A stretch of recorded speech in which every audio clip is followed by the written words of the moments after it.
आधुनिक चाकचक्य दुनिया रे पाश्चात्य सभ्यता को आदरी समाज रे अधिकांश लोके जन्मदिन रे केक काटी पार्टी करुचंती हेले भूली जाउचंती ओडियार संस्कृति परंपरा दान दक्षिणा।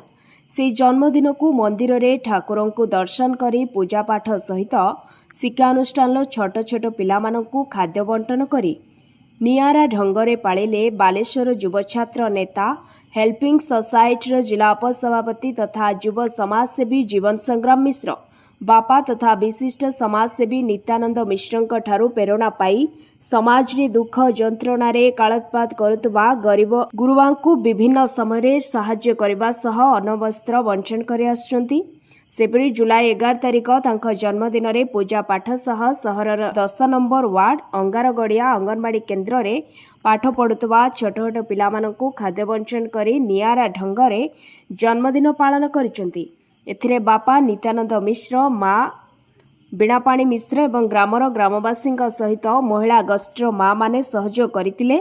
सेपरी संध्यारे गाई गोरु मानंकु खाद्य प्रदान करथिले।